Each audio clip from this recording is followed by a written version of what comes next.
Haribol, Adi Govind, Haribol Gopal, Haribol जी Prabhunath, धन्यवाद। Padma. Okay, so we'll start with a quick recap uh,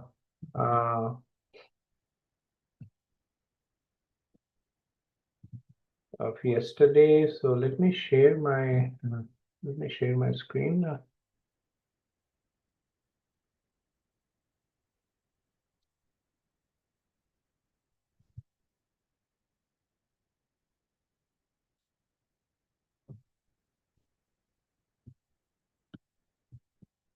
Maybe this is not what I want to share.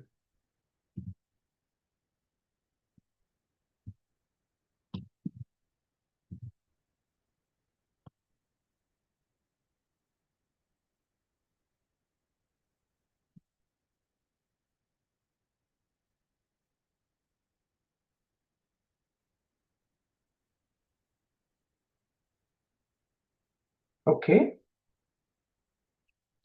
so so we had started off kind of setting up a foundation of giving classes, right? That how all of us, one way or the other, are actually teaching, and how giving classes is following the instructions of Chaitanya Mahaprabhu, Krishna, honoring the legacy of Srila Prabhupada. And then we kind of went into a little bit more in the in the the experiential aspect of how to give classes. So we had said that there were three aspects of giving a class. Does anybody remember what the first was?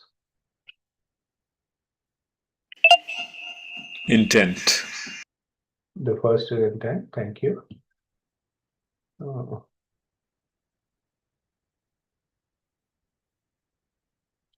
Something in the chat. I don't see anything. Anyway. Second? Content. Sorry? Content. Second is content. Thank you. And then the third? Present. Present. Right. So So the then, screen that we're sharing is we are seeing your browser, YouTube browser. I don't know if you intend to share that or something else. oh really? Let me reshare that.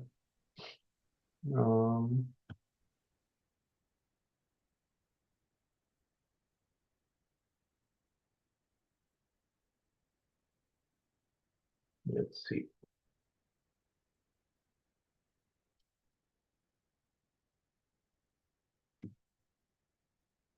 Okay, what do you see now?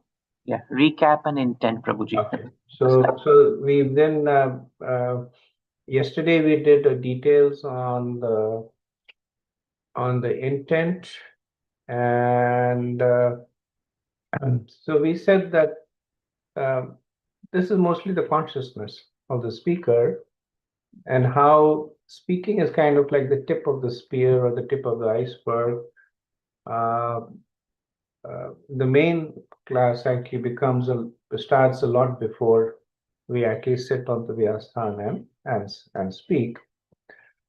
So first thing we discussed was to speak in a mood of service. Right? So essentially, service to Prabhupada, service to the senior devotees have asked us to speak, and service to the parampara, service to the audience, and making sure that the class is not about me, right? So we use the example of how a frame, it holds up a picture, but it kind of fades in the background, even though without the frame the picture is not there. But a good frame is that gives the focus on the picture.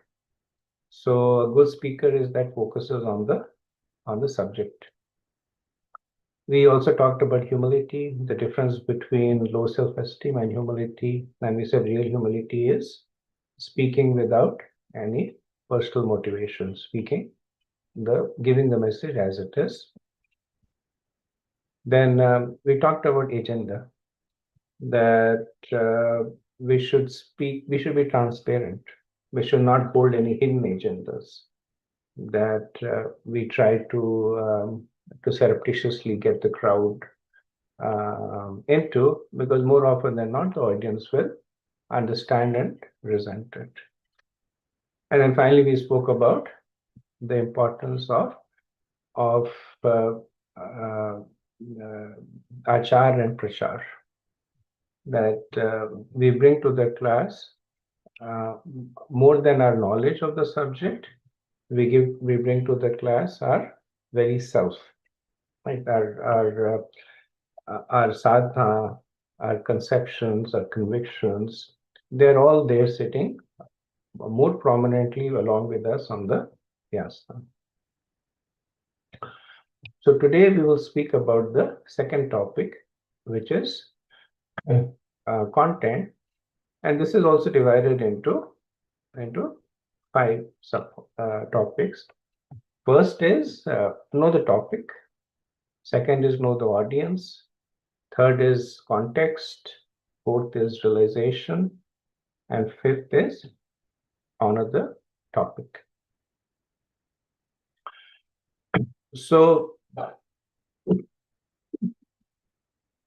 wanted to start off by a quote from Michelangelo, who was a great sculptor, right? And some of the most famous sculptures today are attributed to Michelangelo. So he was once asked that what does it take to perform, to create a great sculpture? And and he noted that he says that I saw the angel in the marble and carved until I set him free. Right. And another time he said, I simply removed all that is not relevant. The third quote that is attributed to him is trifles make perfection, and perfection is no trifle. So this was, he was working on a particular sculpture, and about a month later on, a friend came in and said that what happened? You stopped working on it? He said, no, I made the nose a little finer. I added a little wrinkle over here. So the friend was a little dismissive and said, oh, these are just trifles, small things. And then he famously said, trifles make perfection, and perfection is no trifle. So good talk is like sculpting. So you start with the raw material and then chisel away until you have exactly what you need to present. And typically speaking, we don't have a shortage of material. What we have is a shortage of the ability to remove the material and present exactly what is needed, right? And that is the basis of sculpting a talk that is well received. So when we get a topic that we have to speak about, the first thing that we do is understand the topic. And sometimes the topics are very cryptic, and it's good. So sometimes, like at the temple, I get a topic to speak, and I invariably call the temple president over and I say that what are you thinking about it, right? And then at least I want to make sure that I have a clear understanding about what the topic is, what does it convey. Then what is your relationship to the topic? Are you going to support it? Are you going to explain it? Are you going to negate it? Again, the topic is impersonalism. So your talk will be a little different from a topic that Krishna is a person. Are you going to give a neutral dissertation that you simply are going to expand on the topic? Or are you going to debate it, material versus spiritual life, right? Are you going to debate it with a pro-con? So this is something that you need to set up upfront, that how are you going to relate to the topic. then everything that we speak should be based on what Prabhupada says. It doesn't mean that we simply pick up quotes. In fact, that is not recommended. But it should be in the broader paradigm of what Prabhupada says, or what Vaishnavacharyas has spoken, as long as there is resonance between what they say and what Prabhupada says. And so, like I do the Bhakti Vaibhav, or I was doing, and when I would give the class, it would be based on Prabhupada's purport, but also using Vishwanath Chakravarti's commentary on it. So, and Prabhupada's commentary is also based on Vishwanath Chakravarti's commentary. So I would use to get it a little bit more understanding. And sometimes Vishwanath Chakravarti spoke about, elaborated on things. And then I would supplement it. So then I would build it around. I would build it around what Prabhupada says, but the core should be what Prabhupada says. And then we can read or hear from other bona fide authorities. Are there other talks on this topic? Right? We have the benefit of SoundCloud or YouTube, so we can read and hear from it. So this is our block of marble. Right? So this is, we consolidate the material, we make the notes, we try and collate it. So this is the marble that we now start chipping away from this. Right. So how do we determine that? What will the final figurine look like? How much time do we have? Is this a 30-minute class, or is this a 3-hour seminar, or a multi-day seminar? Who is the audience? Temple audience, Bhakti Vriksha audience, etc. And what is permitted to? Sometimes in the temple, there are guidance given that let's not go over here, let's not go over there, right? So and what inspires you? So based on that, we take the material that we have consolidated, we remove the material that we don't need, and then we come up with the final structure of the class. And just like Michelangelo says that trifles make perfection. So details, they have a big impact on the class, right? Even though they may not specifically add a lot of tattva, but they support it in a big way. Like, if you say that Bhagavad Gita is a book about dharma, because the first verse, Dharmashetra Kurukshetra, starts with dharma. The conversation, Dharma Samavada, it ends with dharma, right? And so it's a book about dharma. Or you say Krishna mentions fight 9 times in the Bhagavad Gita, but peace 16 times and dharma 25 times. Now you could also say that Krishna speaks more about peace and dharma than fight. But quantifying it indicates some rigor on your part, and it also has an impression on that audience that you have read the book thoroughly. And people like statistics. Sometimes even other statistics, right? People start off with say that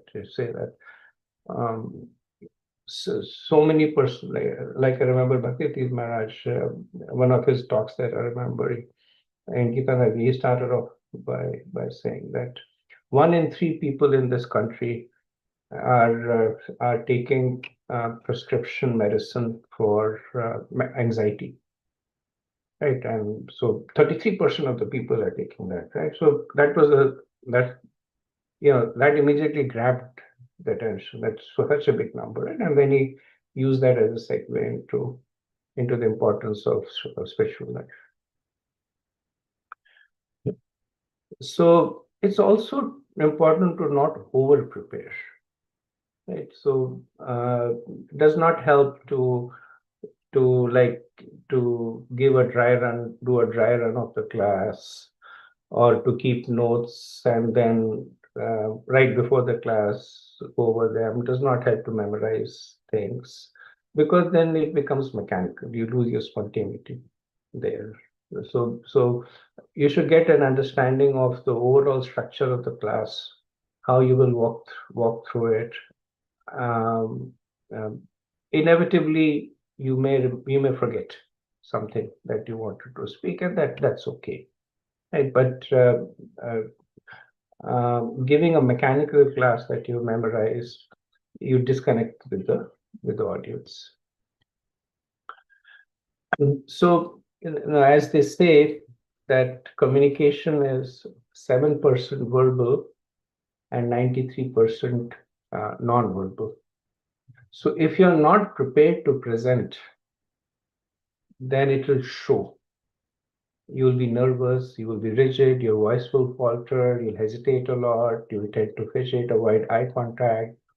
So, even if you're a person who's naturally self-confident and self-assured, the fact that you're sitting in front of a group of people and speaking about a topic that you haven't prepared for, it will show in your body language.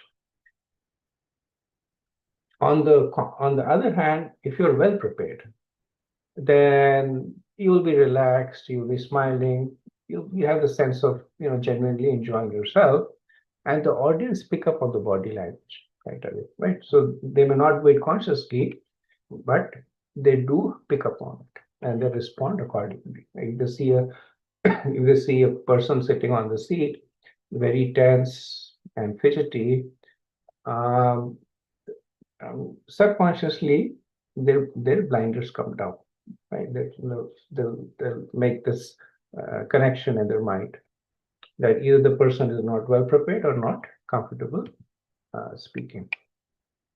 So we should not go in with the mindset of delivering a speech. Rather, the mindset would be that we will be talking to the audience. And we talk all the time. We talk to friends, we talk to family, just a little bit. It's a little bit more one-sided for a while. The ratio is a little bit higher, but the mood is the same. Like if you have this mood of talking to the audience will open their hearts and minds and listen to you. So the advantage of not over preparing is that there will be this element of surprise and amazement and humor, even to yourself. And you yourself, as you speak, because when you speak a topic, you fall in love with the topic, right? And as you speak it, you yourself will have this moments of, can you imagine? This is what happened, right? And it's infectious. They'll catch, the audience will catch to it, right? You love cricket, and you're talking about a great inning of a batsman, right? You have seen it, so you already know it. But then you're talking about it, and you said that ball fell, and the person went there, and he immediately, because there he hit it first. Can you imagine? It went all the way to the six. So it's not that you're seeing it for the first time; you've already seen it, but it's that spontaneity, and that is infectious. So you rely on your spontaneity to enthuse your audience. Remember, the main goal over here is to keep the audience engaged. So, question to you, it's a rhetorical question. Which of these two books would you like to read? Okay, so hopefully all of you are looking at the book on the right of the screen. So similarly, do not make your content very dense. The people's ability to hear and retain is naturally very low, and especially in this day and age where people are used to the whole social setting is there to give short bursts of sense engagement, right? So you make your content very dense, like you know a lot about a subject, and then you say you analyze karma from three perspectives, and Each of them can be subdivided into two further perspectives, and the second one can correlate to the first. Within a few seconds, the audience is disconnected. Pick a theme and stay with it. This is very, very important.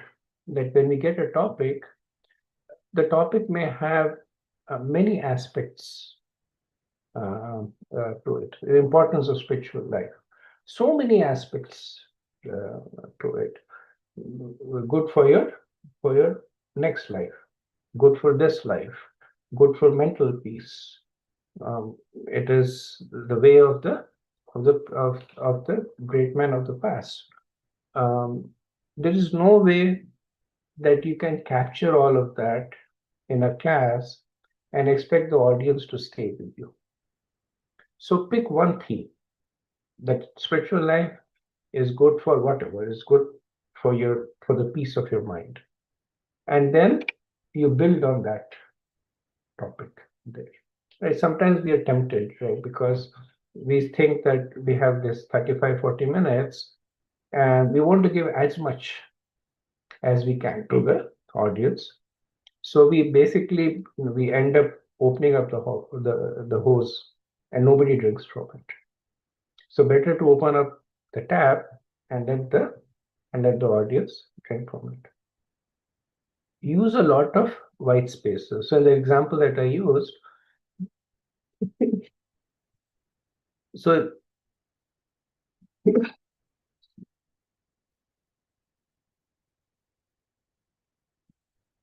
you'll notice in the books, this is of course a religious book, but in typical books you'll see that there is a lot of white spaces there. They don't need it for binding. There is space on the spine. There is space on the other end, top, bottom. The paragraphs are spaced, and essentially it's because they want to encourage. They don't want to overwhelm the reader. Like if you get a book like that in the like on the left hand of the screen, you have to be really, really, really committed to be able to pick up that book and start reading it. So similarly in a talk, even if you picked up one theme, but the white spaces in a talk are like stories and humor and incidents and trivia. So maybe go for 10-15 minutes and then put a white space over there and relate an incident, or even if there is something that's not fully related to the topic, but you can somehow correlate it, introduce it there. So you'll see in a class that from the body language of the audience that you're giving the class, and then you say, let me tell you an interesting story about this. And everybody will sit a little straighter.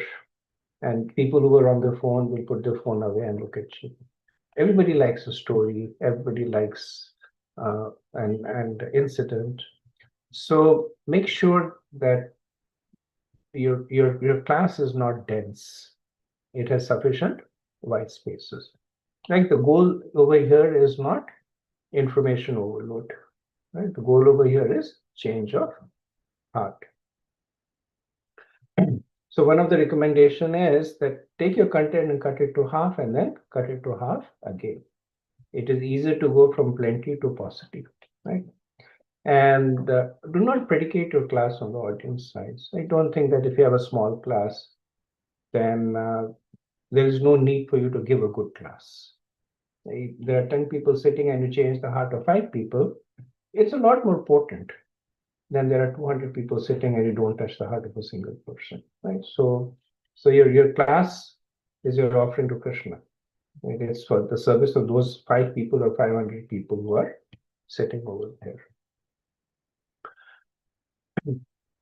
So the second part of the content is know your audience. And this is perhaps the most important aspect of the talk. Who are you speaking to? Is this a Sunday feast? Is this a festival?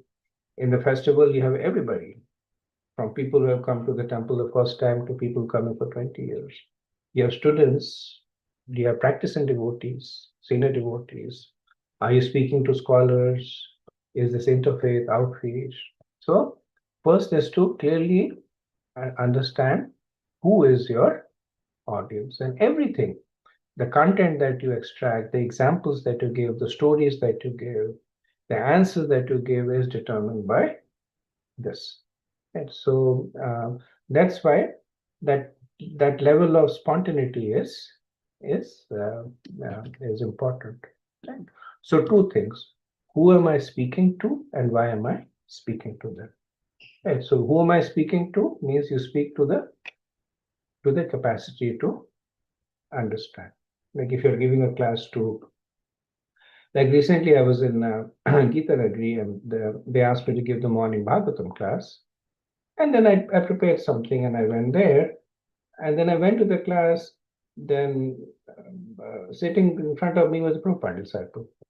And initially I protested. I said, and to make matters worse, he was the only person in the audience. There was only one person. Everybody else had dialed in remotely. And initially I said, Prabhu, it doesn't look really good that I gave a class to Prabhupada disciple. And then he himself said that just repeat what Prabhupada said, and it was a fairly, at least for me, a fairly informative discussion. Then why am I speaking to them? At the need of the audience. The people that come they come to the temple on Sundays, they fall in a certain category. They're a little bit interested, they're seeking, they're looking for more. People who come to Bhakti Vriksha, they're in a different category. They have a higher level of commitment. When you go to retreats and speak, there's an even higher level of commitment. These are people who are more committed. They've taken time out, they've driven, they've paid the registration fees. If you're speaking in an interfaith, they're curious, right? So why am I speaking to them? So I wanted to illustrate this by an example of, and all of you know the pastime of Mrigarari, that he was a hunter whose speciality was that he half killed animals. And once Narad Muni was walking in the forest, and he saw all these animals that were suffering horribly. And as he followed that trail of, he saw Mrigarari, and he was basically hiding there, ready to shoot his next animal. So Narad Muni came, and the animal got startled and ran away. So Mrigarari was initially angry, and then he looked at Narad Muni, even though he was like a forest dweller, he still understood the importance of saints. So he didn't chastise him.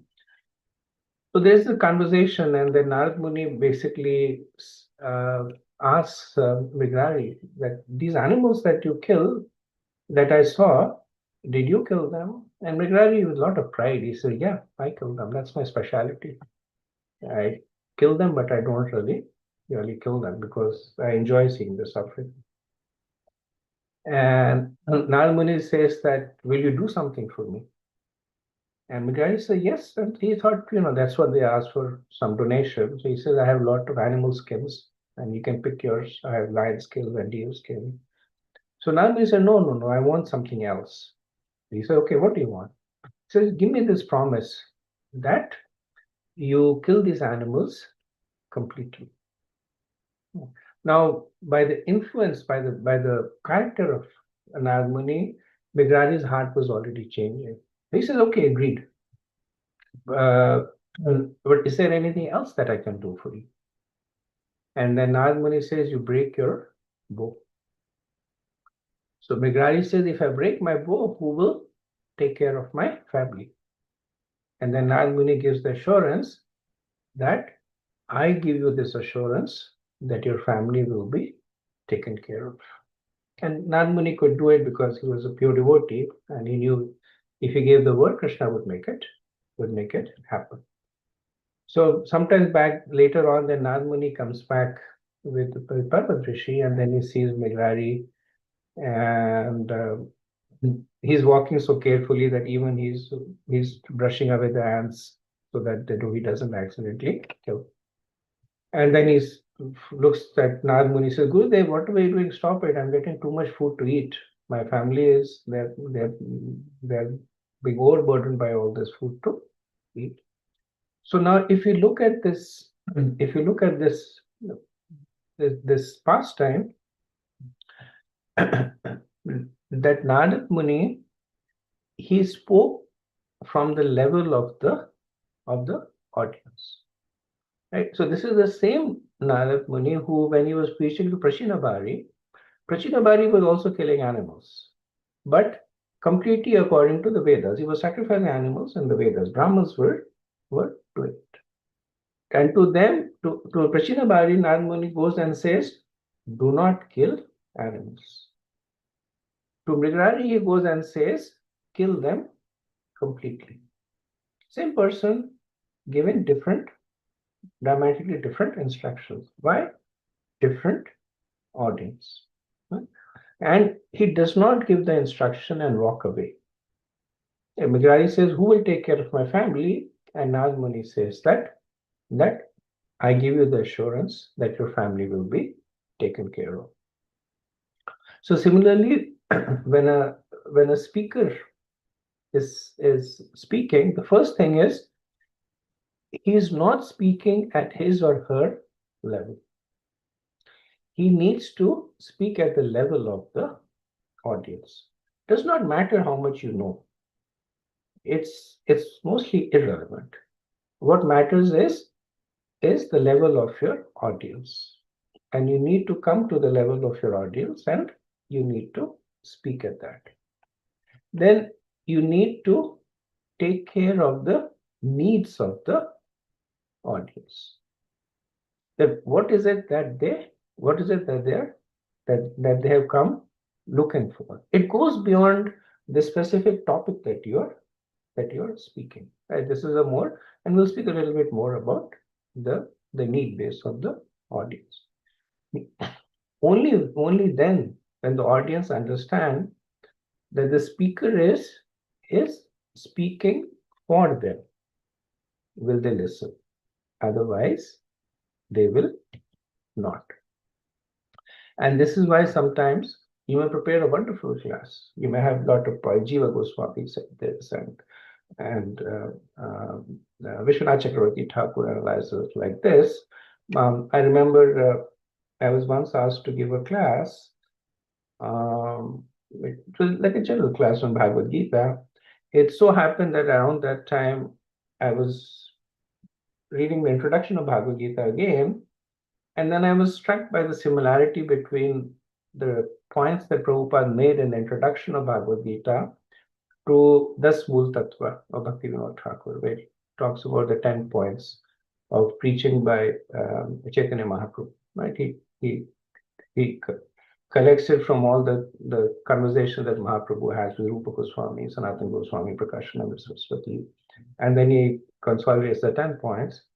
And then I was quite struck that how these 10 points more or less come point by point in Prabhupada's introduction. That's what I gave the class. Right? And nobody understood it. Nobody appreciated it. And the only person who came to me, I guess more as a consultation, was Rukmini Mataji, and said, oh, it's interesting to see how the depths of Prabhupada's, the layers of Prabhupada's writing that we can feel over time.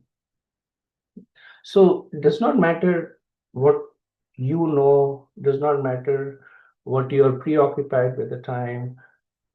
What matters is what the audience needs. So this, I'd like to put it as a question to you. What is it that you would like the audience to walk away from your class, regardless of the topic and specific context of the audience? In general, What would you like your audience to walk away with from your class?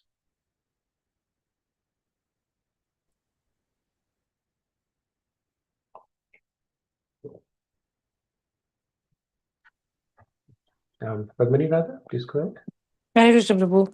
Um, I think personally, I would like the audience to have some introspection because I feel our lives are so busy in general, the everyday life. So we don't really get to pause and introspect. So that is, I feel if the talk can invigorate the minds in a way that people are forced to think and introspect, that would be really nice. Very good. Thank you so much. Karunavatar Prabhu, please go ahead. Yes, Prabhu. I think I would like the audience to go away feeling more Krishna conscious, just feeling more connected to Krishna. Because if I've achieved, if I've somehow managed to inspire them to be more Krishna conscious, then I feel that that's kind of where we're all wanting to head anyway. That's the goal, that connection with Krishna, feeling more Krishna conscious. Okay, very good. Thank you, Prabhu. Laji Prabhu, Laddu Gopal Prabhu. Yeah, I think I would like the audience to have their faith increases after the lecture towards Krishna, and probably their attraction towards Krishna. Attraction towards Krishna. Okay, very good. Kishore Radha. Prabhuji, I would like them to perhaps appreciate what the temple is offering, like have an appreciation that these deeper topics are being reflected upon, and that also that they're made part of the discussion. So the audience is a contributor to the discussion. Very nice. Thank you. Sachin Prabhu. Prabhu, there may be a question within the question again, who is this audience? Because sometimes audience come with their own expectation, and that's what we should take care that they are taking away something what they're expected. If it's a generic kind of audience or a mixed audience, then at least we would expect they take away something which they can practice. As Krishna Mother, Radha Mataji is saying that they can appreciate something. Hey, we hear something new which we can implement in our life, or we can practice going further, which will take us to Krishna or the Guru or whatever the topic they may be expecting. So it's probably depend on the audience. Who are they? Very nice. Thank you, Prabhu. Are we going, Prabhu?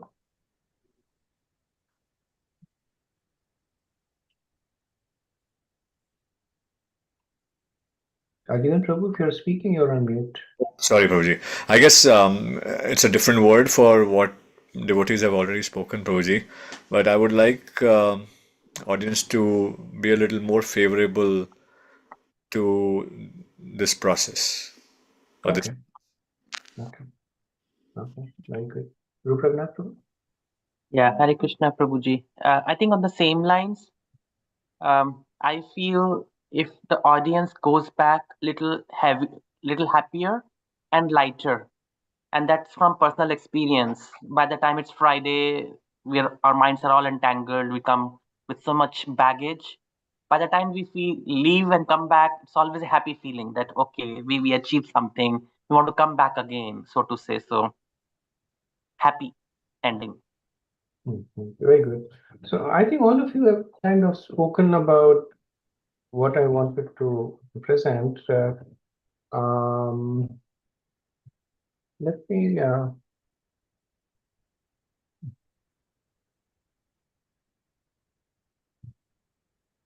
Are you still seeing the PowerPoint on the screen?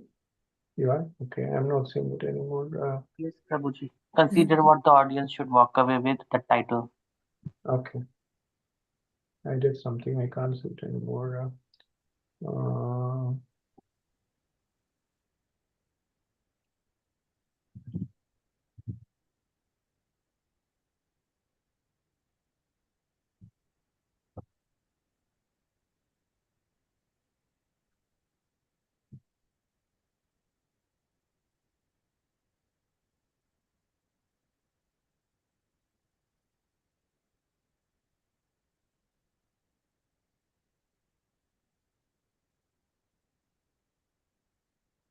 Maybe I should, let me do the following. Let me stop the share and do it again.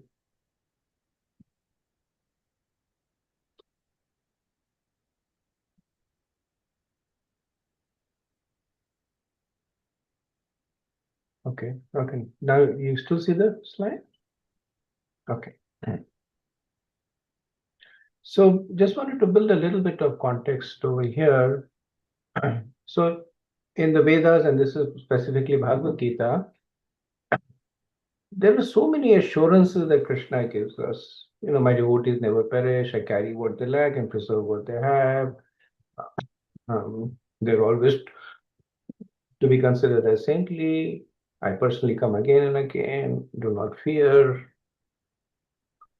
When Vishwanath Chakravarti Thakur is commenting on 931, Kshiparam Bhavati Dharmatma, Name Bhakti Pranashati, right? So he comments saying that is what Krishna is doing for us. What do we do for Krishna? Our job is to make Krishna look good. Srila Prabhupada says in the Nectar Devotion that one who preaches for Krishna acts as his well-wisher. And in the south, when they wake the deities, there's a Suprapadam, and then they recite this verse: Mangalam Bhagwan Vishnu, Mangalam Karudatvaja, Mangalam Pundari Pakshaya, Mangalai Tanuhari. And it has two interpretations. Mangalam Bhagwan Vishnu means that because of Lord Vishnu, may there be all auspiciousness. It also means that may there be auspiciousness for Lord Vishnu. So that's the mood of the devotee. So it's not that the Lord needs auspiciousness. I mean, he doesn't need anything, right? But the mood of the devotee is that we try to make Krishna look good. We act as Krishna's well-wisher. We try to create auspiciousness for the Lord. So that is our underlying motivation. That whatever I do in this class, may the person become more favorable to Krishna. Right. So once we have the goal and we have the starting place, then it becomes easier for us to establish the route. Right? Many times we just have the material and then we want to present the material. But to what end?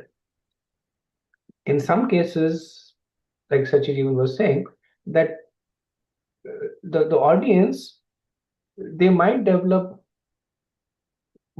being more favorable to the Lord when they see that the Lord is giving them material benefits.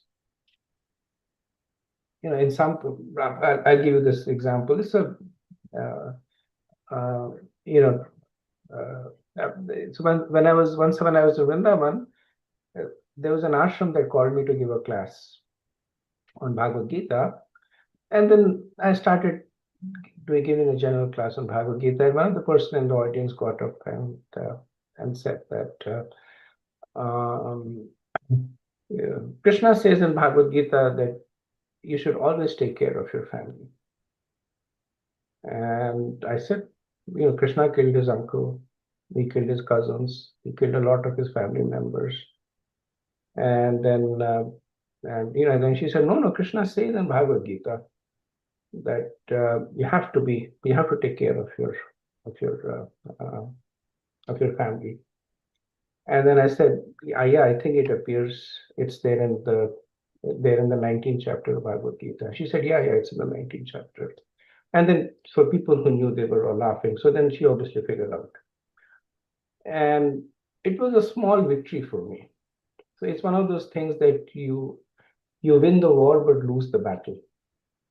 That maybe I used humor as a tool to basically perhaps belittle her. But did it really serve the purpose of the class? Did she walk away more favorable to to me, and definitely not more favorable to me, and probably not to Krishna also. So when we are stitching together the material, when we're answering questions, what we need to keep in mind is that how can this make this particular audience more favorable to Krishna than they were when the class started. Even if the needle moved a little bit, what can we do to make it happen? And Prahlad Maharaj says, this is a famous verse, Swasti astu vishwasya khala prasidatam dhayantu bhutani shiva mitodya manasya bhadram bhajatada dhoksade aveshatam nomati raptyahituki. That when people are Krishna conscious, then swasti astu vishwasya khala prasidatam, then all kinds of enviousness is automatically pacified. So it's like when Mahaprabhu was going in the south, how was he spreading Krishna consciousness? He would actually go and embrace one person, and that person would get infused with bhakti, and he would embrace another. It's almost like a spiritual virus. So similarly, we start with a small group of people. We make them a little bit more favorable to Krishna. They will make those around them more favorable to Krishna. We see that in Indulekha Sridhar in the Sunday school, that her kids, they went home, they made their parents more favorable. The parents made their friends and family more favorable. Right? So it's not about defeating the person, it's not about debating the person. It may well be, but ultimately there are means to an end. The end is, how can you make the person more favorable to Krishna? That should determine the content of the talk. So be nice to the audience. So this is lifted more or less directly from Anuttama Prabhu's communication course. Those of you who have attended it will relate that. Be aware of the needs, interests, concerns, and empathy. The audience should drive the class. What is the needs? Are they looking for a material reassurance? Are they coming for a rigorous study of the Shastras? You'll give a different class when you're teaching Bhakti Shastri, and different class when you're going to a bereaved family, right? So are the students or retirees? What is their concerns? So one should always speak in terms of the audience, not what you know. Your knowledge is not on display. Your memorization of shlokas is not on display. There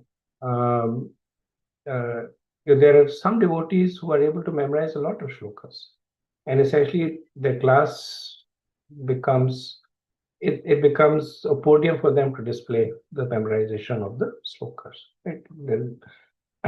They'll keep rattling out shlokas. Initially, it's a little impressive. After some time, the audience disconnects. Say another shloka, right? They disconnect. So everything needs to be tempered according to the needs, interests, concerns, and empathy. Heavy preaching. This is very important, that we should not become that which we are not. Right. So Prabhupada sometimes did heavy preaching, right? And he would say that in order to break the stronghold of Maya, but that's Prabhupada. And if you notice, Prabhupada did most of his heavy preaching in India. Not so much. West he did it once in a while, rarely. But most of the heavy preaching he did it in India, because their audience are more receptive to it. Right. So the talk should not be to make the audience feel bad, that you guys are completely covered with Maya. Most of you will take birth as animals. You're meat eaters. You'll become animals in your next birth. Your Atmaha, your killer of your soul, etc. I mean, do you think it's going to have any real effect? The only thing they'll walk away from is more aversion to you. Once at work, somebody invited me to attend they have the Bible study group. So I went and attended that. And they have this thing that at the end of the study group, the priest asks that, what would you like me to pray for you? So different people said different things. Somebody said health, and somebody says, I'm having challenges with my husband, etc. When he came to me, I said, please pray that I make spiritual advancements. And then, then he basically went through this thing that, pray to Lord Jesus, that XYZ, health improves. So when he came to me, he said, pray to Lord Jesus that Bali makes real spiritual advancement, not an imagined spiritual advancement, right? And that's the only thing I remember about the class. Right? I don't remember what he said. I don't really remember whether he was inspiring or not. But I walked away with a lot of distaste from the class. That it was not my religion. I came there with with a genuine desire to just hear. Now, I was obviously not going to convert, but I just wanted to hear. And he had taken my trust and then turned it into something else. Basically, he used that opportunity to put me down, that my spirituality is imagined and anything that is not Christianity is unreal. I mean, I never went back to that again. And this thing happened like maybe 20 years ago, but I still remember it. So we don't want the audience to walk away with those kind of impressions. Like these things stay, and then and they fester. So so be very careful. Be very careful when we are doing this so-called heavy preaching. Now, the third aspect of content is context. Context is very, very important. That content and context are inseparable. So in Sanskrit, it is known as arthavad. So artha is meaning, and vad is that which surrounds it. So when you're preparing for a class, you put yourself in the shoes of the audience. They do not have the same context as you are. So let's assume you're speaking to a Sunday feast audience. A lot of them are not practicing devotees. They don't have the same conviction about Krishna. Some of them may be even atheists. If you're speaking to a festival crowd, then there is a larger variety of audiences. Some of them may be thinking that all gods are same. Some of them are just coming out of curiosity. They may not even know about Krishna.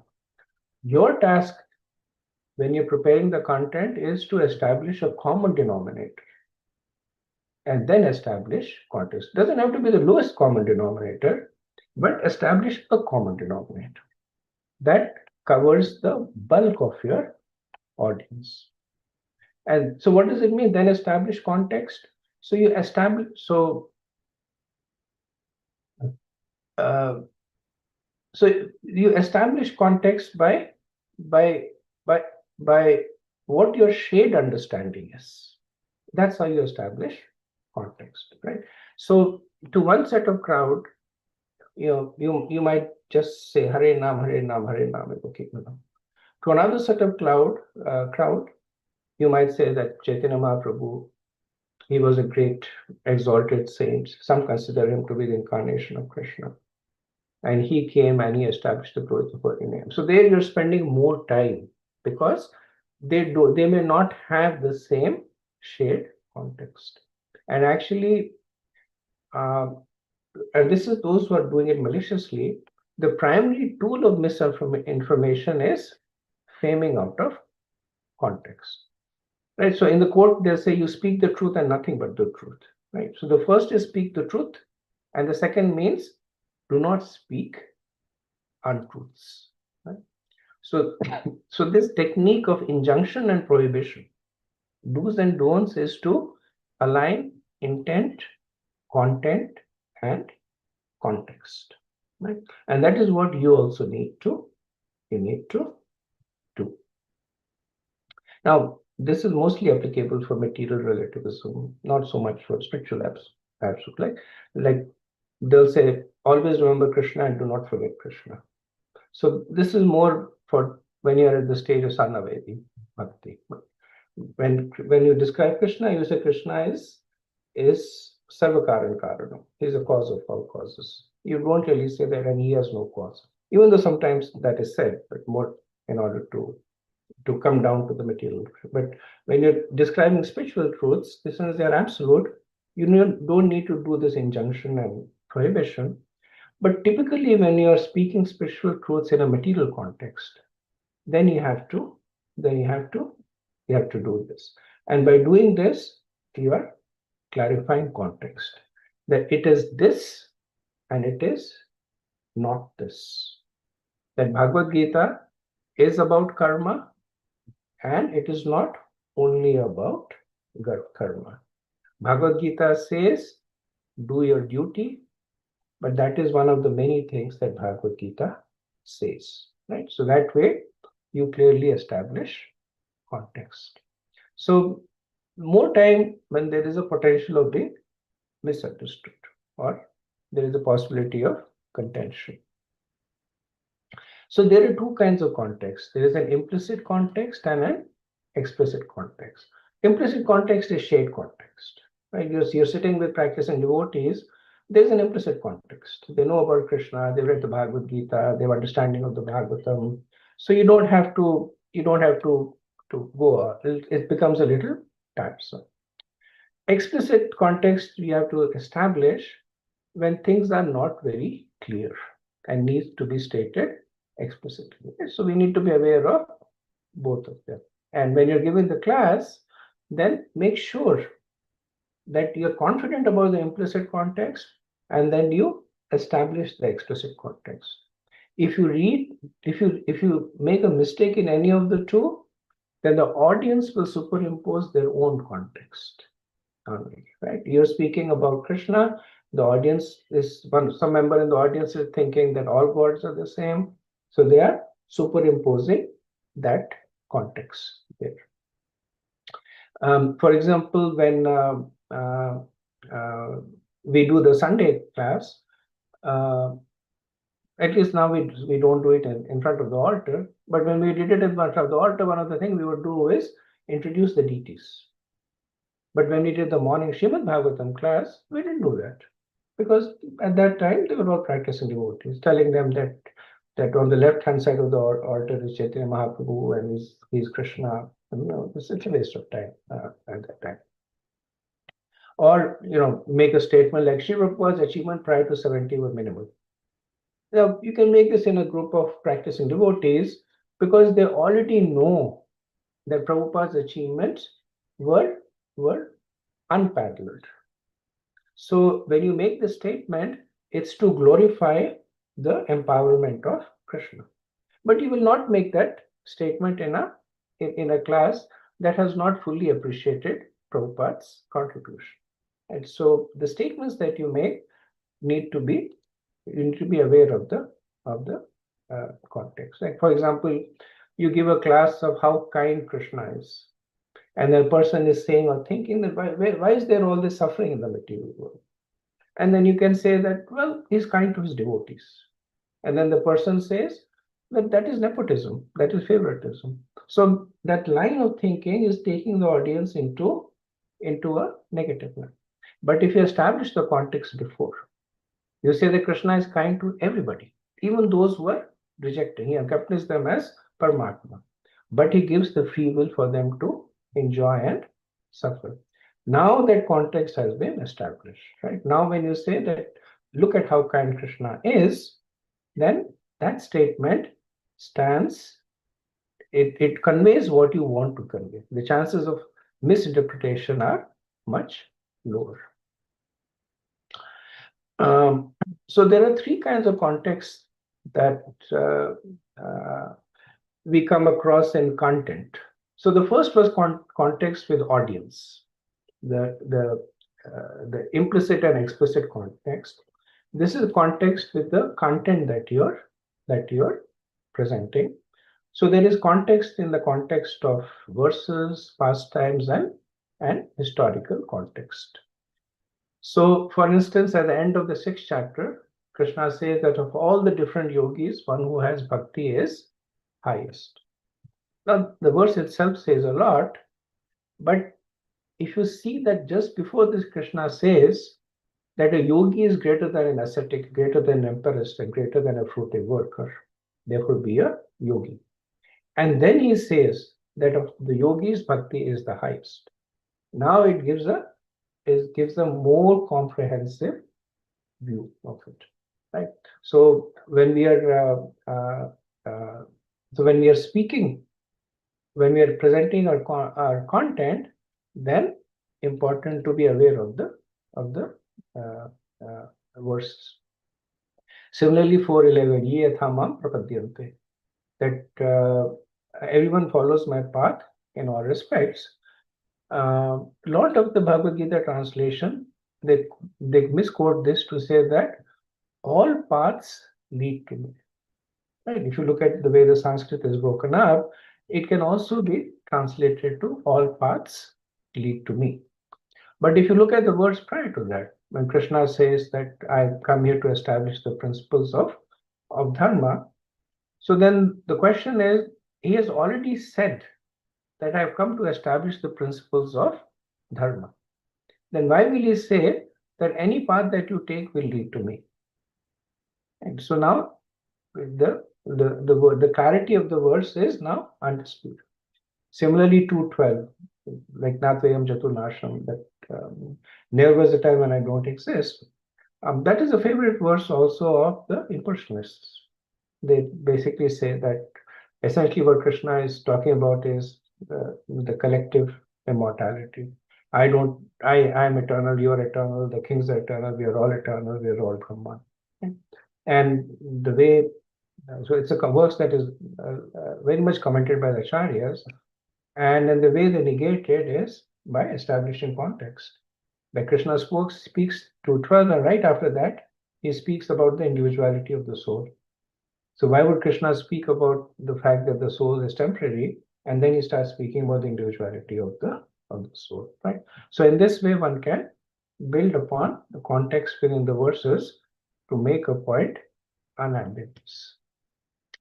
Then the other is context within a pastime, like Narad Muni asking Brigrari to kill the animals completely.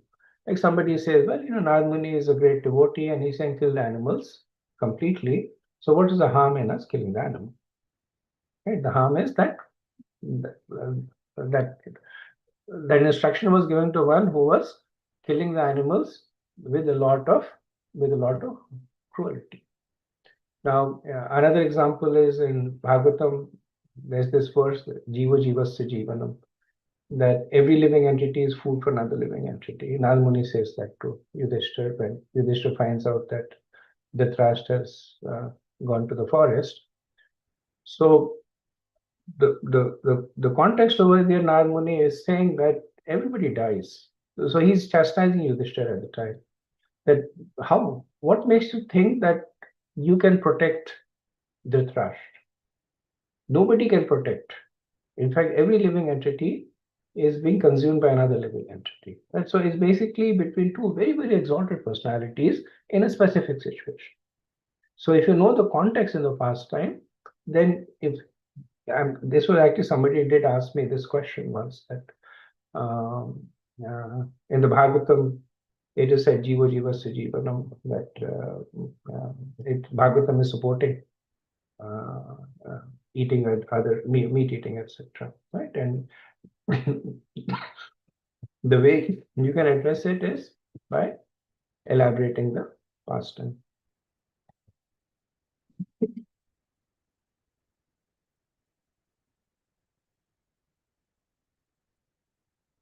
Or the famous one in Bhagavad Gita, Yate Chasita Thakuru, do as you please. People love this verse. That Krishna, final instruction to Arjuna is do as you please.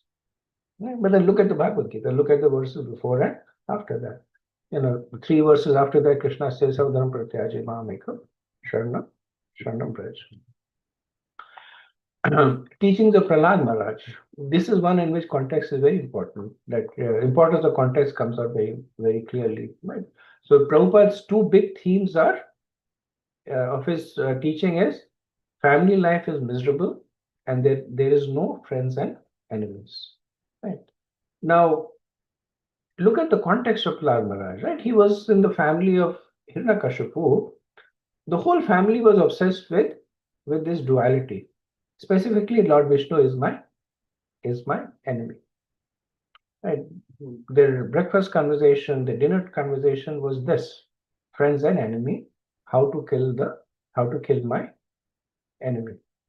And here there's a 5-year-old boy who's coming and saying there is no friends and enemies. Now this statement, it becomes so much more potent. Rather than being just a bland general statement, no friends and enemies, now we look at the Shakti of Prahlad Maharaj. 5-year-old boy, father, the most powerful entity in the universe, he's grown up in this house where the main theme is about two things: that Vishnu killed Hiranyaksha. My family life was destroyed by Lord Vishnu, and Lord Vishnu is my enemy. Right? So this whole notion of my friend, my family, and enemies. And he negates the two pillars that actually sustains Hiranyakashipu.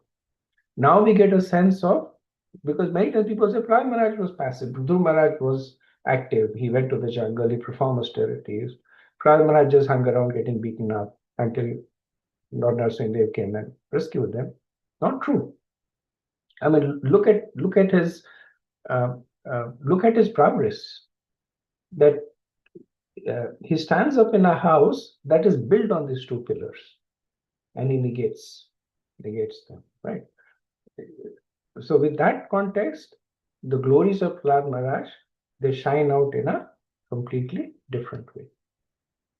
The third is historical context. Like we see Chaitanya Mahaprabhu, when Haridas Thakur died, he took in his arm and he was dancing, etc. It's a great thing. But consider the fact that Mahaprabhu is a Brahman and a sannyasi. He is at the apex of the Varnashram. Haridas Thakur is a Muslim, an outcast, and dead body. He is dead, so his dead body. And Mahaprabhu is openly taking in his arm. At that time, touching a Muslim meant that you have to go and do all this prayashchit. Touching a dead body means you have to do all this prayashchit. And Mahaprabhu openly does that. So, with that context, you can understand the level of love that Mahaprabhu had with Haridas Thakur. Forget that I am a Brahman and a sannyasi. Forget that he is a Muslim and that this is a dead body. But the love of the Lord for his devotee shining out over here. Similarly, Subudhu Rai and Hussain Shah, probably know that Hussain Shah wanted to punish Subudhu Rai, so he made him drink water from a glass that he had drunk water himself. And Subudhu Rai went around saying what to do, and the Brahmins were drink hot ghee and die. Right, and then the Mahaprabhu said, "Don't worry, just go to Vrindavan and chant." Right. So the instructions of Mahaprabhu in that historical context. So this was a time when this was actually an offense punishable by death. Like right now we say, okay, you drank water from a glass that was done by a Muslim. What's the big deal? Right, but you look at it from the historical perspective, it gives a whole different vision there. So the devotees and the scriptures that respond to historical context, but they are never bound by it, right? Which means that you use the historical context to connect with the audience. But the truth does not have to be predicated on the historical context for obvious reasons. That the historical context is on a time scale. What was true then is not true now. But that does not mean that the Siddhant changes.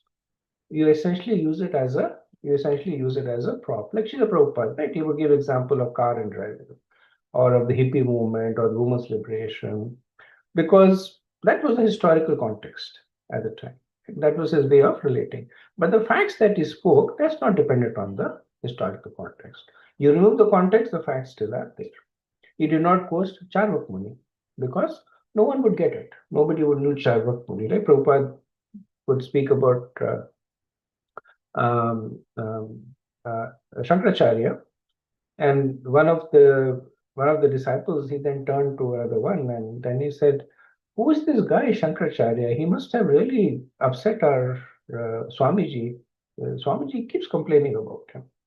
Right? So he didn't know the Shankaracharya, thousands of years ago, the whole thing, right? All he could know that Prabhupada was upset about Shankaracharya. So historical context is good at a particular point of time, but nevertheless, at that point of time, it is potent because it establishes a common ground from which you can both hear and speak. The fourth part is expressing your realizations in the content. So more than tattva, realizations are strong because they are experiential. But important that the realization should be genuine, right? So wanted to stop here and just hear from you about what do you think?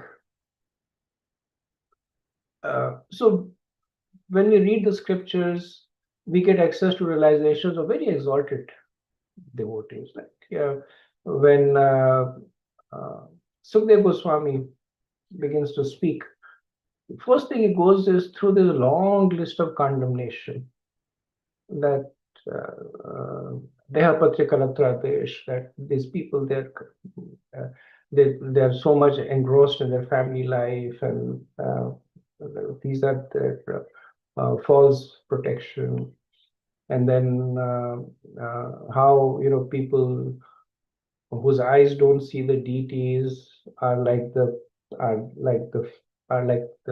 eyes on the peacock fan, and whose legs don't go to the temple there. So he goes to very, very, very, very strong condemnation of materialistic aspect. That's his realization. So and he's the predecessor Acharya. We're following him. What's the challenge of sharing such realizations with the audience?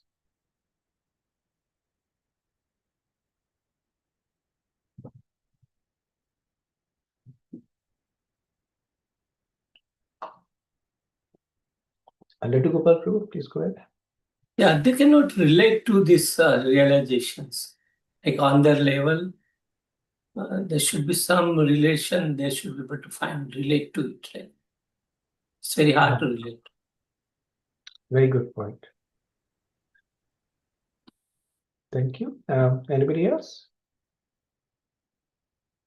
Adi Govind Prabhu? Can you mute? Sorry. Yes, Hare Krishna Prabhu. So Prabhuji, I always have difficulty when it comes to this part of presenting, because I personally, I'm very materialistically ingrained. So first of all, for me to even share these realizations is very unnatural. Secondly, my realizations are very much like, on the very basic level, like this is what I felt once I stopped eating meat. That is my realization.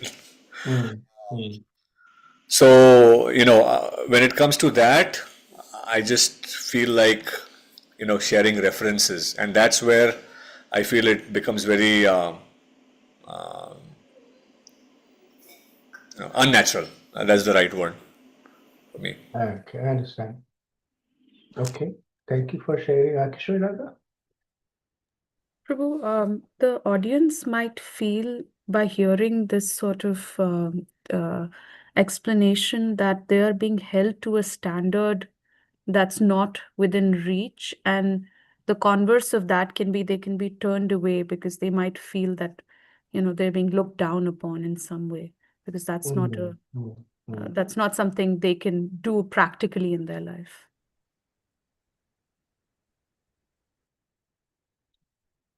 Yes, good point. So we have Shri Padma, please go ahead. Yeah, Prabhu, I was thinking that if I'm sharing a realization when I'm speaking in a group of peers, then that could be something which could be helpful for everybody. For myself also, I may get some validation or some inputs, and for others also. But if I'm speaking in an audience where there are senior people, my realization may not be something which would help anybody, So I think, again, thinking of how the audience or what benefit the audience would get from sharing my realization is something which I was thinking about. Okay, thank you. So all good points. One of the biggest challenges in sharing realization that are not yours is that the audience will pick up on it, and then you lose credibility. Right? So if you sit there and you say that that you think 24/7 about Krishna, and then you will begin to experience the sweet mellow of bhakti. The statement is shastrically true, right? But most of us, we don't have that realization. We are stealing it. And the audience will definitely pick up on that. So the most important thing that you're sitting over there presenting to the audience is I'm credible. That I'm not going to cheat you, I'm not going to waste your time, I'm not going to pretend to be somebody else. So sharing realization is a very powerful way if they are your own realizations. Like you say that the few times that I've been able to chant with concentration, my day goes so well. Right? And that people can understand. Yes, you're not saying that I chant all the time with concentration, and you're not saying that you chant and you see Krishna at the time. So it's a realization that they can very much attribute to you, and it touches their. It will also touch their heart. So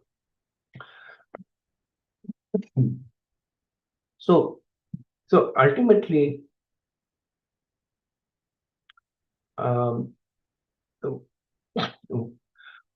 ultimately, what we are trying to do is to touch the heart of the audience, and that's why we say the Mangalacharan, that please allow us to please remove any obstacles in touching the heart of the audience.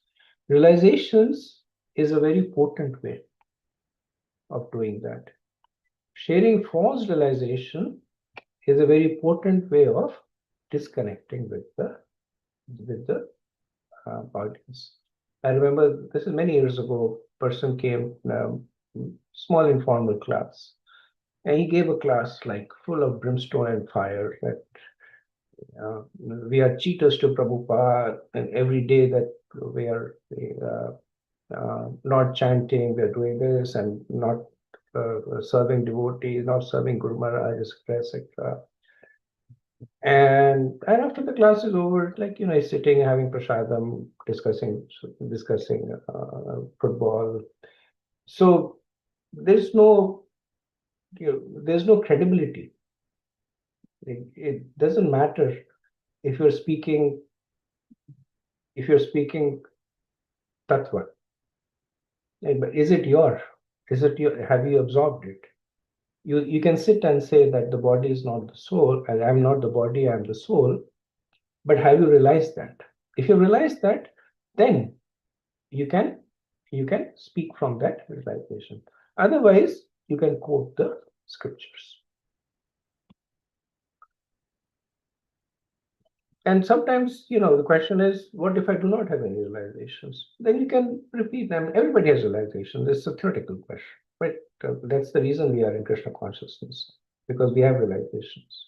But even if you're not comfortable sharing it, or if you think we don't have, then you simply repeat what we have read, that this is what I know, or this is what Sukadev Goswami says in the Bhagavatam.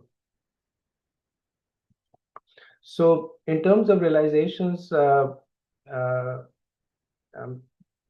probably won't have the time, but these are very, very important verses. So when Suta Goswami, when Sukadev Goswami begins to speak the Bhagavatam to Parishad Maharaj, right? So it says that he then systematically remembered the master of the senses, and to reply properly, he spoke.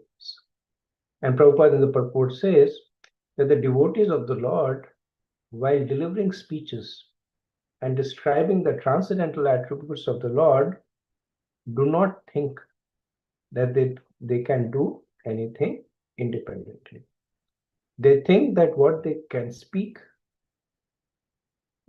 they can speak only what they are induced to speak by the Supreme Lord, the Master of the senses. And remember Prabhupada's marking Bhagavatam, right? He says that, make me dance, make me dance, make me dance, O Lord, right? Now, it's not that he's completely given up his hands, but he is praying to the Lord that allow me to speak in a way that touches the heart of the audience. And later on, when Suta Goswami is speaking to the sages of Naimisharanya, then same point he makes. He says that now I shall try to make you hear the very same thing as I learned it from him, as I realized it. Him in this case is Sukadev Goswami. Right, so right away, he is deferring to the source of his knowledge. Right, so he says, Yathaditham Yathamati, as I have learned and as I have realized. So that is the perimeter of our talk. What we have learned, what we have realized. And so we may have, Prabhupada has given us so much. We have learned a part of it. And the part of what we learned, small part we have realized. That's an adhikar. That's what we have the adhikar to present. Not what we got from Google and ChatGPT, not we got from a YouTube video, but yathaditam yatha mati. If you are chaste to this, your audience will be chaste to you. And Prabhupada says, personal realization does not mean that one should, out of vanity, attempt to show one's own learning by trying to surpass the previous acharya. Right? At one point, there was this little disturbing trend of classes where people were giving all kinds of interpretations, like Krishna is the mind and the chariot is the body and Arjuna is whatever, things like that. So why say something that has not been spoken by the predecessor acharya? Right? Now, does not mean that you parrot it. Right? Prabhupada says that at the same time, he must realize the matter so nicely that he can present the matter for a particular circumstance in a suitable manner. Right? So Prabhupada is basically condensing the whole art of giving classes in these few lines. The original purpose of the text must be maintained. No obscure meaning should be screwed out of it. Yet it should be presented in an interesting manner for the understanding of the audience.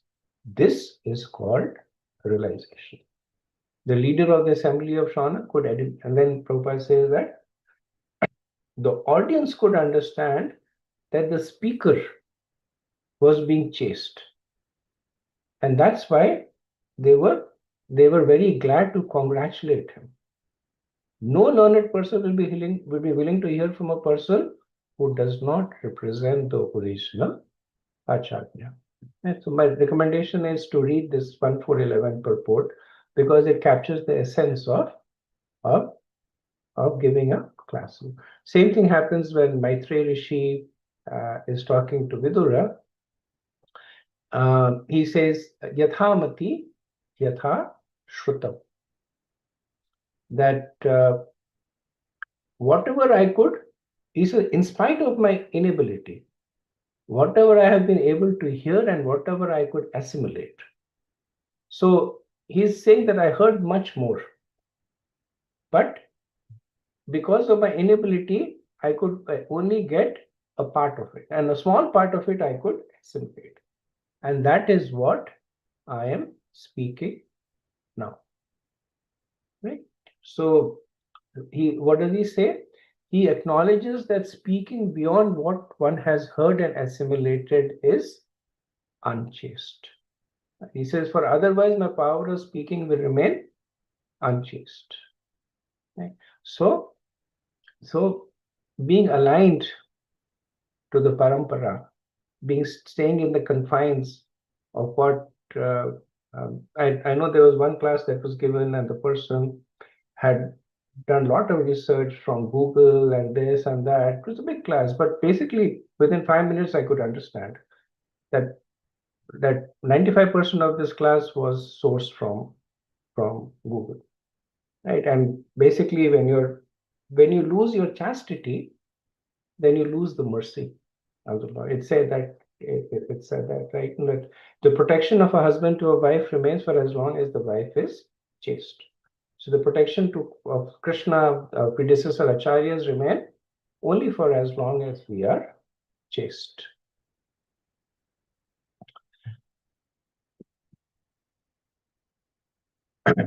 So there are three aspects of this: yatha shrutam, yatha mati, yatha gati. That one should repeat as per what he has heard, one should explain as per the realizations, and one should instruct as per practice, the achar prachar. Right? So they're like concentric circles. Like you have heard a lot, and you can always repeat it, giving the reference, as I have heard. Part of what that you have heard, you have realized, and you can share it as realization. Part of that you actually put into practice, and that is gati. And then you can give practical instructions of that. Always avoid maryada vyatikrama, or impertinently surpassing the greater personality. We see an exalted personality like Uddhav. He did not want to instruct Vidur because Vidur was senior to him by age, being a peer of his father, right? So even though Uddhav was much more advanced as a devotee, he said, go to Maitreya and hear from him. The last part of content is honor the topic. So if you have been given a topic to speak, speak on that topic. So do not jump out of the verse and speak on unrelated topics. Don't use that as a bridge to speak about something that you want to do. Right? So you get a topic to speak on the glories of Krishna, and then you use that as a springboard about importance of giving charity to the temple.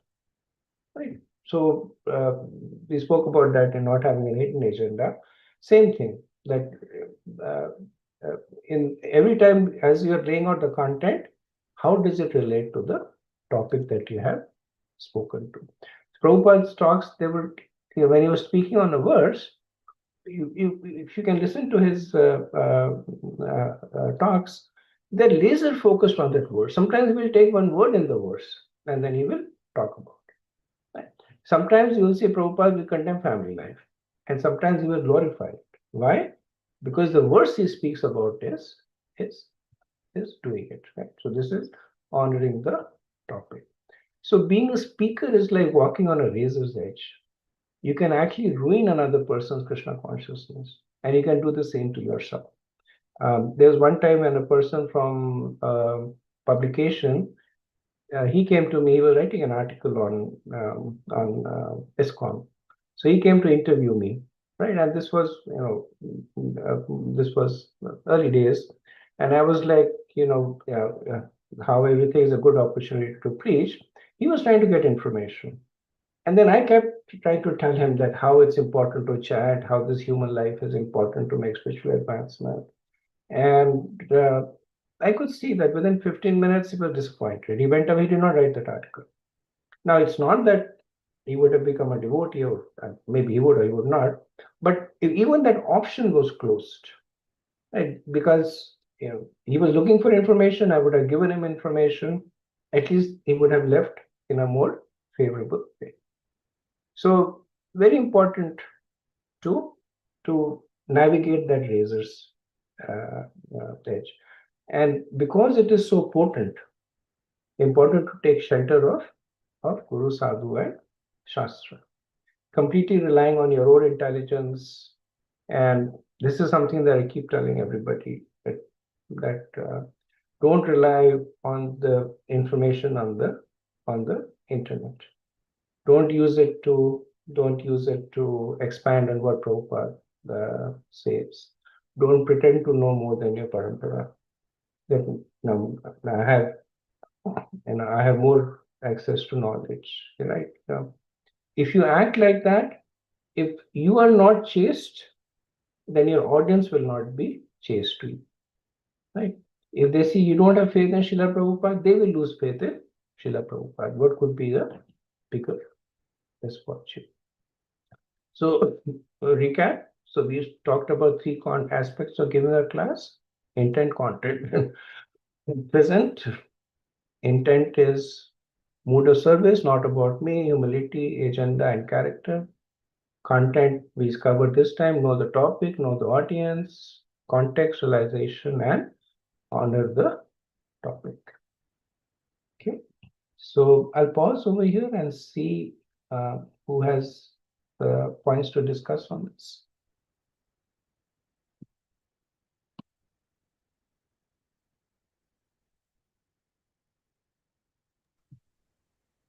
Go ahead, Rupragnath Prabhu. Yeah, Prabhuji, I have two questions. The first question is the references that we can use to prepare, and I think you clarified the boundary of it. But do you have something, Prabhuji? Like I usually, when I have to give something, and if there's a class from you on YouTube, on your YouTube channel, I refer to it. Is there more additional resources that we can go to? So references are, our first starting point is what is Prabhupada said about it. So what are the purports that he has written on it? Is there any other material related to Prabhupada? So what Prabhupada says is also in three kind of tiers. Whatever he writes as purports, they are absolute because he has written, it is codified there for the foreseeable future. Then the second is what Prabhupada gives in classes. So when he gives in classes, then he modifies that based on like what we discussed. And then the third is conversations. There it is very, very specific to what conversations or letters, etc. Right? So sometimes we'll see that what Prabhupada has written in a letter may not resonate with what Prabhupada writes in the purport. What that means is that we don't know the full context of what happened in the letter, right? Many times people will say, Prabhupada says, and it's something that they pulled out from Shikshamrita or Lilamrita, etc. We have to be very careful with that, right? Our fallback is what does he write in the books? That's our starting point. Then our references can expand. What does senior devotees say? What does Guru Maharaj say? Other Vaishnava say? And that should definitely give us much more material than we can hope to digest and present. Like I said, that will give you the marble that you need to carve out from. So typically that's what I do. If I get a topic, I start writing. I start from the purpose, I write that, and then I listen to lectures, I write that. And by the end of it, I have a large collection of points And then I start removing from there in terms of the class. And I keep the collection of points because then I can use it for some other class also there. And really speaking, a lot of it, you can see that you can use it later on. Right. And Prabhuji, if I can just add on, thank you for the wonderful answer. So I think the context as well as the realization, because when we study the purport and we get some realization that we want to expand upon, and then we try to do, obviously we'll stay within the parampara, but let's say we hear a class in Hindi that's happening in Dwarka in Delhi versus Vraj Vihari Prabhu giving over here. So I think you tend to echo with one versus another, and probably we can go with the one that echoes with us, even though it's the same verse or the same topic, because the speaker, based on the audience, could be speaking in a very different. Exactly, that's the point I was making. So when you look at classes, then they're all constructed in a particular context. Who the audience is, why the class is being spoken. And if you're able to, I mean, the reason you're able to get more from Raj Prabhu's class because your shared context with him is much larger, right? So you're able to normalize for that. And for another class, you may not be able to do that. So just being aware of that, it kind of helps you a lot. I have another question, but I'll go after Padmani Radha. Okay. Great, Padmani Radha. Hare Krishna Prabhu. This was very, very helpful. Thank you so much. When you were talking about the class being mechanical, I was a little, it was a little funny for me because I tend to take notes and sometimes I actually write down the entire class and read it. Especially the Bhagavatam topics because, I like to explain like what happened where. So a class format may be different because unless we are giving a Bhagavatam class.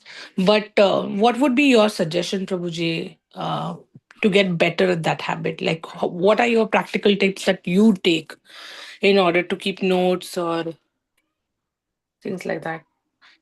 Thank you, Madhaji. Very good question. So yes, I agree with you. It's good to take notes. It's not that good to read out from notes in a class. We'll cover that in the presentation part of it. That you should kind of internalize the notes and then speak spontaneously in the class. If you open up the notes and start speaking out of it, even if you're doing it on the phone, people get a sense that you're essentially reading out, and that relationship.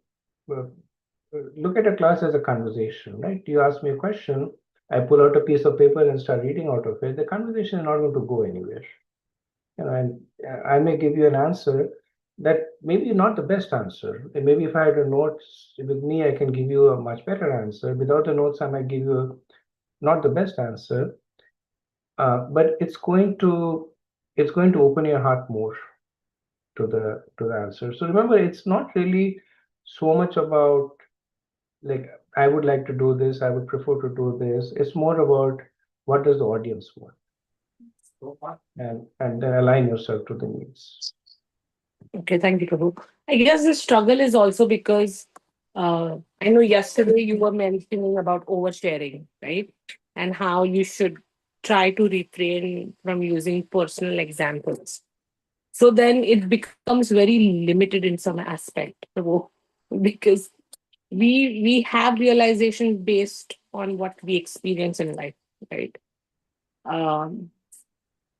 And unless, I think it depends from people to people, but I definitely do not have the quality of understanding Shastra and like having my own realization. So I guess that's why it gets a little challenging. But I guess with time it will get better. It will, and so like when I said don't overshare, so what I meant is don't make the class completely about your realizations. Like don't start off the class with saying, the first time I came to the temple, this happened, and then this happened, and then after that I went and I read the book and I thought that, oh wow, this should happen, and then I thought that maybe this should happen, right? So so then the class is all about, even realization is secondary. The class is all about you. And when people are there, they are sitting there to listen, hear about Krishna. Right now, you can use your realization as a springboard. It's very powerful. Like you're making a point, and then if you have a realization that supports it, if you have an experience that supports it, then you have gained the credibility to bring it to board, good or bad, right? One way or the other, because it's yours. Like I was struggling to chant, but then I found that if I sit in one seat every day, my chanting gets better. And that's your realization there, right? It's not Sukadeva Goswami's realization. It's not Srila Prabhupada's realization. It's something that you can speak and with a lot of credibility. But it's not that you make the whole class about I get up in the morning, I take a bath, and then I sit in the chair and I chant, and after that I do this, and then I feel like this, and then people were like, Padmini Radha is a good person, but we didn't come to hear about Padmini Radha, right? We want to hear. So that way that moderation is with it. Thank you so much, Prabhuji. Hare Krishna. Thank you. Okay. There are no other questions. Rupa Raghunath, you had another question? Yes, Prabhuji. This is regarding honoring the topic, and we have to stay within the boundary of the theme of the topic, but sometimes there could be questions from the audience which is not relevant to the topic. And I've personally experienced that in your classes or Guru Maharaj classes, and you saying that maybe we can discuss offline. Is that the right thing to do, Prabhuji? That is, and actually we have a whole, when we look at the third part presentation, we have a whole section on how to handle questions, the good, bad, and ugly. But yeah, you're on the right track. Yeah. Okay, so if there are no more questions, we'll stop here. Thank you so much for giving your time. Vanchakalpatarubhyascha kripa sindhubhya eva cha patitanam pavanebhyo vaishnavebhyo namo namaha. Anant Koti Vaishnavinda ki jai. Srila Prabhupada ki jai. Hi, Gaur Premanand. And I think just in terms of the practice classes, they will be there next week, Monday. So Sunday I will do the last part, and Monday will be the practice classes. Prabhuji, I had a question about that. I saw that you had 7 topics and 7 listed. So do Karnavdar and I, if we both want to, should we both go, or should the person giving class this time around go? How should we approach that, Prabhu? And should we pick the same topic so that everybody has access? No, you can. So I picked 7 topics, mainly because when the WhatsApp group was created, there were 7 people in the group. Right. So I put the 7 topics. You can. My preference would be that everybody gives. Okay, Prabhuji. Like now, they can use the same topic either. Like Karnavdar, and you can speak on the same topic or different topic. Okay. And same thing is there for the larger group also. Sure. Or if you have another topic, that's fine also. Sure. Thank you, Prabhuji. Thank you for that. Hare Krishna Prabhu, one more clarity on that. So when you put those topics for discussion, and this is going to be Bhakti Viksha. So a specific, probably number 4 or number 5 is that topic related to Bhakti Viksha. So, I mean, looking from audience point of view. So, I mean, it's not a Sunday class. It's not a very specific, no. Yeah. It's a little more clarity. So should we all choose a topic which is related to Bhakti Viksha? Because audience, we know. So you're saying that you would prefer to, because I gave various audiences just so that your speaking muscles get exercised, but you're saying your preference is. I mean, topic could be same, but we'll keep the In the audience context as of our Bhakti Bhakti Viksha. Viksha. So accordingly, we'll pick the topic. I see. That's fine, Prabhu. That should be Okay, thank you. Hare Krishna. So, Prabhuji, one more question on that. Maybe I missed this when you did the presentation yesterday. So, are we all going to present for 15 minutes on Monday? All of you are going to present, and the presentation, you don't have to do the invocation, etc., just in interest of time. So it will be just the speaking part, and we'll have a few minutes for Q&A. Okay. after that. Right, so that will also give you the chance of handling difficult questions, or like you're saying, irrelevant questions. Okay. So 15 within those 15 minutes itself, we are planning to include the Q&A. So our actual presentation will be 10 minutes, right? Right. So when you do the timing of the class, then that's why I said Mangalacharana is not included, but then you will include everything.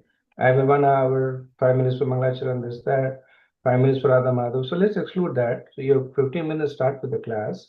Make sure you have time for the class and the Q&A part of it.